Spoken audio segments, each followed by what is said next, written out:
नमस्कार दोस्तों, स्वागत है आपका सीजीपीएससी व्यापम में। देखिए, आज जो सीजीपीएससी के द्वारा एसीएफ परीक्षा 1 सेवा संयुक्त भर्ती परीक्षा का आयोजन किया गया था, तो उस पेपर का जो जीएस का 50 क्वेश्चन है, हम उस पर बात करेंगे और उसके संभावित उत्तर जो है हम बताएंगे। तो आप सभी जो है, ये सिर्फ संभावित उत्तर है, आप सभी जो सीजीपीएससी का मॉडल आंसर आएगा तो मैं आप सभी को बता दूंगा। फिलहाल जो है ये एक संभावित उत्तर है, ये सिर्फ आपको एक बता दिया जाता है कि आने वाले जो एग्ज़ाम है, चाहे वो सीजी व्यापम के हो चाहे वो सीजीपीएससी के हो, बहुत ही महत्वपूर्ण हो जाता है। इसी कारण से आप सभी ये 50 क्वेश्चन जो है आप सभी उसको अच्छे से देखें, क्योंकि आने वाला सीजी व्यापम का एग्ज़ाम, चाहे वो पटवारी हो या आपका वन क्षेत्र रक्षक की बात हो या डाटा एंट्री ऑपरेटर की बात हो या सहायक संपरीक्षक की बात हो, इसके लिए बहुत ही महत्वपूर्ण हो जाता है। तो आप सभी इसको अंत तक जरूर देखें। तो जल्दी से चलिए हम यहाँ स्टार्ट करते हैं। सबसे पहला क्वेश्चन है कि छत्तीसगढ़ राज्य में निम्नलिखित सिंचाई परियोजनाओं में किस नदी पर स्थापित है, तो उसको हमको सुमेलित करना है। जैसे कि बाबू छोटेलाल श्रीवास्तव, रविशंकर, मिनी माता, वी नारायण सिंह, तो इसको हमको क्या है, सम्मिलित करना है। तो हम सभी जानते हैं जो कॉमन नाम है, रविशंकर जो है जलाशय, महानदी, मिनी माता हसदेव बांधो, इस दोनों को हम जानते हैं। तो हम दोनों को मिलाने की कोशिश करते हैं। तो बी का जो 2 है वो आएगा, सीधी सी बात है। बी का 4 आएगा, और तो बी का 4 सिर्फ एक में है, तो इसका सही आंसर क्या हो जाएगा, सी हो जाएगा। सीधी सी बात है, ठीक है। इसके बाद अगर अगला क्वेश्चन देखते हैं, छत्तीसगढ़ में सबसे अधिक अरण्य क्षेत्र किस वन का है, अवरोही क्रम में लिखे। मतलब आपको घटते क्रम में लिखना है। घटते क्रम में मतलब सबसे ज़्यादा जिसका अरण्य क्षेत्र है वो, तो सबसे ज़्यादा है साल, फिर है सागौन, फिर है मिश्रित वन, फिर है शीशम। तो सबसे पहले क्या आएगा, ए इसका राइट आंसर होगा, याद रखिएगा, ठीक है। इसके बाद अगला है कि अगला क्वेश्चन, छत्तीसगढ़ में खनिज भंडारण की दृष्टि से अधिकतम से न्यूनतम क्रम बताइए। तो सबसे ज़्यादा क्या है, कोयला है भंडारण, उसके बाद क्या है, चूना पत्थर है, उसके बाद क्या है, लोहा है, और उसके बाद है डोलोमाइट। तो इसका सही आंसर ए होगा, 3, 2, 1, 4, ठीक। इसके बाद अगला जो क्वेश्चन है वो है, देखिए जैसे मैंने आप सभी को कहा था कि आप लोग आर्थिक सर्वेक्षण और खनिज से संबंधित आप लोग देख के ज़रूर जाइएगा, क्योंकि यहाँ पे मैं आप सभी को कहता था कि खनिज से कौन कौन, कल ही मैंने आपको वीडियो में बताया था, जिन्होंने वो रिवीजन करके गया होगा उनसे ये अवश्य बना होगा। देखिए यहाँ पे बताया गया है कि ग्रेनाइट कहाँ से मिलता है, बॉक्साइट कहाँ से मिलता है, चूना पत्थर कहाँ पे मिलेगा, कोयला कहाँ से मिलेगा, इस प्रकार से, है ना। तो देखिए सबसे महत्वपूर्ण है कि ग्रेनाइट, तो हम सभी जानते हैं कि कोयला कहाँ मिलता है। कोयला छत्तीसगढ़ के जो ऊपर वाला भाग है, जैसा कि ऊपर वाला भाग मतलब कोरबा, रायगढ़, सूरजपुर, कोरिया, यहाँ पे हमको क्या मिलेगा, कोरबा। मतलब डी का जो क्या हो जाएगा, ये 1 हो जाएगा, है ना। तो डी का ये फर्स्ट हो गया। तो अब हमको यही मिलाना है, डी का फर्स्ट, तो सिर्फ एक में ही दिख रहा है, चुपचाप एक में ही आंसर मिलाएंगे तो आपको पूरा आंसर जो है वो सही हो जाएगा। तो इसका राइट आंसर क्या होगा, ऑप्शन बी। इसके बाद अगला क्वेश्चन है, निम्नलिखित शक्कर कारखाने प्रदेश में किस जिले में स्थित है। तो देखिए हमको मालूम है भोरमदेव जो शक्कर कारखाना है वो बहुत फेमस है, पुराना है, इस वजह से हमको मालूम है कि भोरमदेव शक्कर कारखाना कहाँ है, कवर्धा में, ठीक है। तो ये यहाँ से हम सिर्फ एक मिलाएंगे तो सी का 1 देखेंगे, तो हमको सी का 1 सिर्फ हमको ऑप्शन बी में देखने को मिलेगा। तो वो ऑप्शन बी जो है वो सही होगा, ठीक है, जैसा कि यहाँ पे बताया गया है। जैसा कि अगर हम देखें तो ए का जो होगा वो 4 होगा, मतलब सरदार वल्लभ भाई पटेल कबीरधाम में। बी का जो है वो 3 होगा, बांध दंतेश्वरी बालोद में, और महामाया कवर्धा में। महामाया जो है भोरमदेव कवर्धा में, और महामाया जो है वो सूरजपुर में होगा, ठीक है। फिर है अगला क्वेश्चन आपका कि राज्य में प्रथम उद्योग का नाम क्या है। तो ये है मोहन जूट मिल, आप सभी को मालूम है, ये तो एकदम नॉर्मल क्वेश्चन है। फिर है छत्तीसगढ़ पंचायती राज अधिनियम में अनुसूचित क्षेत्र की ग्राम सभा की शक्तियाँ और कृत्यों के बारे में निम्नलिखित में से कौन सी धारा है। तो इसका सही आंसर क्या होगा, आपका धारा 129 ग, याद रखिएगा, ठीक है, बहुत फेमस है ये। उसके बाद है, निम्नलिखित में से किन राज्यों की ग्राम पंचायतों में महिला को 50% आरक्षण दिया गया है। तो आंध्र प्रदेश और छत्तीसगढ़ में ये है। तो इसका जो आंसर होगा ये 1 और 2 होगा, ऑप्शन ए। इसके बाद अगर हम अगले क्वेश्चन की बात करें कि छत्तीसगढ़ में निम्नलिखित में से कहाँ पर संविधान की 5वीं अनुसूची लागू है। तो देखिए 5वीं अनुसूची मतलब जो है अनुसूचित क्षेत्र से संबंधित है। तो देखिए ये जो है संभावित उत्तर है, आप लोग हो सकता है मॉडल आंसर में जो है वो चेंज हो सकता है। फिलहाल जो बहुत सारे लोग बोल रहे थे उसका उस हिसाब से इसका सही आंसर 1, 2, 3 होना चाहिए, परंतु अब मॉडल आंसर में क्या होगा वो देखने वाली बात है। इसके बाद देखिए अगला क्वेश्चन, निम्नलिखित में से कौन से प्रकाशन छत्तीसगढ़ जनसंपर्क विभाग द्वारा प्रकाशित है। तो देखिए ये बिल्कुल नया क्वेश्चन है और इस प्रकार का क्वेश्चन आपको अभी तक देखने को नहीं मिलेगा। इसका आंसर जो है मॉडल आंसर आने पर ही आपको पता चलेगा। फिलहाल अगर आप लोगों को मालूम है तो आप नीचे कमेंट करके बता सकते हैं। इसके बाद जो अगला क्वेश्चन है, ये छत्तीसगढ़ जनसंपर्क विभाग की मासिक पत्रिका, ये तो आप बहुत ही इजी क्वेश्चन है और ये जो है बहुत ही करंट का भी है। आप मुझे कमेंट करके बता सकते हैं कि इसका सही आंसर क्या होगा। इसके बाद सीता नदी जो अभ्यारण्य में कौन से जलाशय पर स्थित है, तो आपको सभी को मालूम है कि जो सीता नदी है वो कहाँ है, धमतरी ज़िले में। और धमतरी ज़िले में आपको सबको मालूम है कि जो है वहाँ पे कौन सी नदी बहती है। इसके बाद अगला जो क्वेश्चन है, छत्तीसगढ़ में बायोस्फीयर रिजर्व कहाँ पर स्थित है, तो आप सभी को मालूम है अचानकमार जो है वो बायोस्फीयर रिजर्व है। इसके साथ ही साथ जो है छत्तीसगढ़ में मत्स्य पालन विभाग के अनुसार 2020-21 मैंने आप सभी को कहा था कि आप आर्थिक सर्वेक्षण देख के जाइए, और देखिए आर्थिक सर्वेक्षण का ही क्वेश्चन है। तो यहाँ पे सतह जलीय क्षेत्र उपलब्ध बताया है, तो 1.920 इसका क्या होगा, सही आंसर होगा। इसके बाद अगला क्वेश्चन है, गोदावरी व सबरी मैदान की समुद्र सतह से ऊंचाई कितनी है, ये पूछा है। तो इसका जो आप जो हिंदी ग्रंथ अकादमी की भारत छत्तीसगढ़ के भूगोल में इसका जो राइट आंसर दिया है वो 300 मीटर दिया हुआ है। अब यहाँ पे देखने वाली बात है कि CGPSC कौन सा आंसर लेता है, क्योंकि देखिए यहाँ पे 300 मीटर से कम दिया तो ये नहीं आएगा, और यहाँ पे 400 मीटर, ये तीनों नहीं आएंगे। इसका सही आंसर ऑप्शन बी होना चाहिए, जिस हिसाब से बुक में दिया है, जो कि ऑथेंटिक सोर्स है छत्तीसगढ़ हिंदी ग्रंथ अकादमी का। इसके बाद जो अगला क्वेश्चन है, जसपुर नगर किस प्रकार की स्थल कृतियों से बसा है, तो आप सभी को मालूम है वो जसपुर जो है वो पाट प्रदेश के अंतर्गत आएगा। इसके साथ संचालनालय कृषि 2018 के अनुसार छत्तीसगढ़ में कृषि जोतों का औसत आकार जो हेक्टेयर है वो कितना है, ये भी जो है आपको आर्थिक सर्वेक्षण की बुक में मिल जाएगा। जिन्होंने आर्थिक सर्वेक्षण पढ़ा होगा उनसे ये क्वेश्चन 100% है बना ही होगा। इसके बाद जो है अगला क्वेश्चन, संचालनालय कृषि 2018-19 के अनुसार निम्नलिखित को छत्तीसगढ़ के संदर्भ में सही बताइए। तो देखिए ये जो है ये भी आपका आर्थिक सर्वेक्षण का क्वेश्चन है। इसमें बहुत ही ईजी, आप सभी को एक चीज़ बस मालूम होना चाहिए, वो था कुल सिंचित क्षेत्र। आप सभी को मालूम है कुल सिंचित क्षेत्र छत्तीसगढ़ में है 15.37 लाख हेक्टेयर। अगर ये आपको बस मालूम है तो डी का फर्स्ट आपको मालूम होना चाहिए, डी का जो फर्स्ट है वो ये। उसके साथ ही साथ आपको ये भी मालूम होना चाहिए कि कुल बोया गया क्षेत्र कितना है। आप मुझे जल्दी से कमेंट करके नीचे बताइएगा कि कुल बोया गया क्षेत्र कितना है।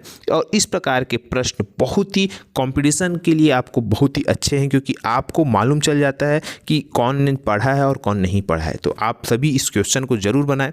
इसके बाद आपका अगला क्वेश्चन है, वर्ष 2013 के संचालनालय कृषि छत्तीसगढ़ के अनुसार छत्तीसगढ़ में कुल कृषक परिवारों की संख्या कितनी है। तो ये भी आपका पूरा का पूरा आर्थिक सर्वेक्षण का क्वेश्चन है। इसका सही आंसर जो होगा 37.46 लाख होगा। इसके बाद अगला क्वेश्चन है, राष्ट्रीय बीमा योजना NAIS छत्तीसगढ़ में कब प्रारंभ हुआ। तो देखिए इसका जो संभावित उत्तर है ऑप्शन डी होना चाहिए, पर अब CGPSC क्या आंसर लेता है ये देखने वाली बात है। इसके बाद है, असत्य कथन बताइए कि पवई जलप्रपात बलरामपुर जिले में है, तीरथगढ़ जलप्रपात सबसे ऊंचा जलप्रपात है, चित्रकूट जलप्रपात सबसे चौड़ा जलप्रपात है, और रक्सगंडा जलप्रपात हसदेव नदी पर है। तो ये जो है एक असत्य कथन आपको इसमें चूज करना है, और ये बहुत ही ईजी क्वेश्चन है। तो आप सभी इसका आंसर नीचे कमेंट बॉक्स में जरूर दीजिएगा। इसके बाद है, निम्न कथनों को पढ़कर सही विकल्प चुने। भारत के कुल खनिज उत्पादन का 13.7% छत्तीसगढ़ से प्राप्त होता है। भारत के कुल कोयला उत्पादन में लगभग 31.41% के साथ छत्तीसगढ़ प्रथम स्थान पर है। तो इसका सही आंसर केवल ऑप्शन डी होगा, जो 2 सत्य है। इसके बाद अगला क्वेश्चन है, और ये भी जो क्वेश्चन आपको बता दूं, ये भी जो है ना आर्थिक सर्वेक्षण का क्वेश्चन है। इसके बाद अगला क्वेश्चन है, छत्तीसगढ़ के अधिकांश जिलों में लिंगानुपात, चूँकि ये भी जो है आर्थिक सर्वेक्षण या जनसंख्या में आप ले सकते हैं, तो जनसंख्या का ही क्वेश्चन है कि लिंगानुपात जो है 1000 से अधिक है, तो वहाँ पे कौन सा जिला शामिल नहीं है, ये आपको मुझे कमेंट करके नीचे आपको बताना है। इसके बाद आपका अगला क्वेश्चन है, निम्न कथनों को पढ़कर सही विकल्प चुनिए। यहाँ पे बताया कि भारत 2011 में जनसंख्या की वृद्धि दर में कमी आई है, और छत्तीसगढ़ में भी जनसंख्या की वृद्धि दर में कमी आई है 2011 के जनगणना के अनुसार, चूँकि दोनों कथन जो है वो असत्य है।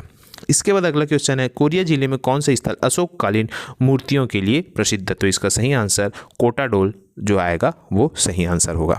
फिर है, भोंगापाल किसके लिए प्रसिद्ध है। वहाँ शिव मंदिर है, किला है, बौद्ध विहार है, विष्णु मंदिर है, किस लिए प्रसिद्ध है। आप कमेंट करके मुझे जल्द से जल्द बताएं।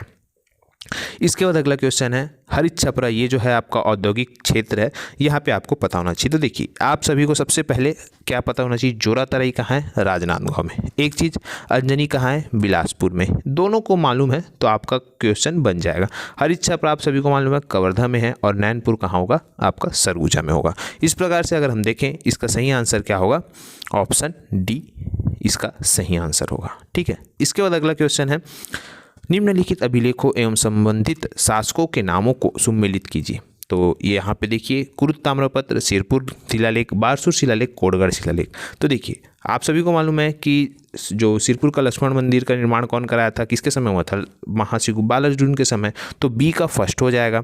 देखिए यहाँ पे बी के फर्स्ट में अब दो ऑप्शन है। इसके बाद हमको मालूम है कि जो बारसूर का है, बारसूर शिलालेख किसने लिखा था। आप सभी को मालूम है कि बारसूर मतलब नीचे साइड सीधा बस्तर साइड अगर हमको आएंगे तो वो मिल जाएगा। और हमको मालूम है कि बारसूर में कौन है, जगदेव भूषण, तो ये आ जाएगा। इसके बाद क्वेश्चन बन गया, सीधी सी बात है, इसका सही आंसर ऑप्शन बी होगा। ठीक है, इसके बाद अगला क्वेश्चन है बिम्बा जी के संदर्भ में। बिम्बा जी जो है छत्तीसगढ़ से प्राप्त भू राजस्व को कोई हिस्सा रायपुर नहीं भेजते थे, बिल्कुल सही बात है। और बिम्बा जी ने छत्तीसगढ़ में कमाविंसदारों की नियुक्ति की थी, तो ये बिल्कुल गलत है। तो इसका सही आंसर जो है सिर्फ दो गलत ये आएगा। यहाँ पे सही का पूछा ही नहीं है, सिर्फ गलत ही बताया है। इसके बाद अगला क्वेश्चन है परलकोट विद्रोह के संबंध में बताइए। तो देखिए बहुत ही नया टाइप का क्वेश्चन है, लेकिन आप लोगों ने अगर बारीकियों से पढ़ा होगा तो ये क्वेश्चन जरूर और बहुत ही ईजी टाइप का है। क्योंकि देखिए बताया गया कि यहाँ पे ऑप्शन बताया कि 24 दिसंबर को परलकोट में आदिवासी एकत्र हुए। फिर वहाँ पे बताया कि बस्तर का जो प्रभारी सुप्रिंटेंडेंट था उन्होंने चांदा कैप्टन पी से सहायता मांगी। तो आप सभी को मालूम है कि चांदा का कैप्टन कौन था और यहाँ पे लिखा क्या है। इसके साथ ही ये भी सही है, ये भी सही है और तीसरे, तो इसका सही आंसर क्या होगा, ऑप्शन बी। इसके बाद अगला क्वेश्चन है माधवराव सप्रे द्वारा संपादित हिंद केसरी के संदर्भ में कौन सा कथन सही नहीं है। अब देखिए कौन सा कथन सही नहीं है, ये बता रहा है कि नागपुर से प्रकाशित किया गया था, इसमें स्वदेशी आंदोलन का प्रचार किया गया था और इसमें संपादक मंडल में वामन राव लाखे भी थे। इस पत्र में देश की दुर्दशा नामक एक लेख भी छपा था, इस प्रकार से बताया गया है। इसके बाद देखिए रायपुर बार एसोसिएशन की स्थापना कब हुई, ये बहुत ही नया टाइप का क्वेश्चन है। वैसे कि हालांकि ये आपको बुक में दिया हुआ है, परंतु ये फिलहाल अभी तक एक भी बार एग्जाम में नहीं आया हुआ था, तो अब ये जो है CGPSC ने इसको पूछ दिया। बहुत इजी क्वेश्चन है, आप लोग इसे कमेंट करके बताइएगा जरूर कि ये कौन सा और कब बना था। इसके बाद है पंचायती राज से जनपद पंचायत एवं जिला पंचायत के वार्षिक लेखा एवं प्रशासकीय रिपोर्ट के संबंध में क्या सही नहीं है। तो ये जो है आपका ऑप्शन है, यह रिपोर्ट प्रतिवर्ष 15 जून तक प्रस्तुत करना होता था। इस रिपोर्ट को जनपद पंचायत एवं जिला पंचायत की बैठकों में प्रस्तुत किया जाता है। इसे हिंदी एवं अंग्रेजी में प्रकाशित करना होता है और इससे संबंधित कार्यालयों में के सूचना पटल पर चस्पा करना होता है। तो देखिए यहाँ पे आपको ये बिल्कुल नया क्वेश्चन है और ये जो है बेसिक क्वेश्चन है, आपको ये जो क्वेश्चन है आपसे बनना चाहिए। फिर है ग्राम सभा की बैठक से संबंध में कौन सा कथन सही नहीं है। तो देखिए यहाँ पे सही नहीं है पूछा है, तो इसका सही आंसर 20 जुलाई होगा। वैसे ये जो है 20 अगस्त अगर होता तो ये सही होता, लेकिन यहाँ पे चूँकि 20 जुलाई है तो ये गलत है। फिर है छत्तीसगढ़ में जो है महिलाओं का जो गणपूर्ति का प्रतिशत है वो कितना है, तो वो जो है वो 1/3 है। इसके बाद है किस ग्राम पंचायत में सरपंच पद की अगर आकस्मिक मृत्यु हो जाती तो फिर पंचायत का सम्मेलन कौन बुलाता है। तो देखिए ये तो ऐसा है कि पंचायत का सम्मेलन जो है वो कोई भी खत्म हुए, पंचायत सचिव का काम है कि वो सम्मेलन बुलाता है। उसके बाद अगला क्वेश्चन है कि उप सरपंच बनने के लिए क्या योग्यताओं में से गलत है। तो भाई पहला ये ऑप्शन गलत है कि आवेदक को उसका सदस्य संसद या विधानसभा का सदस्य नहीं होना चाहिए, ये जो है वो बोलना चाहिए, गलत है। इसके साथ ही साथ पंचायत ग्राम पंचायत की स्थायी समिति तथा उनके सचिवों के नाम, तो ये भी नया क्वेश्चन है, लेकिन आप सभी को मालूम है पटवारी कहाँ का है, राजस्व विभाग में ये चला जाएगा। तो ये एक बार अगर मिल गया तो डी का 1 एक ही है, तो इसका सही आंसर क्या हो जाएगा, ऑप्शन ए। आप लोग एक बार अच्छे से देख लीजिए।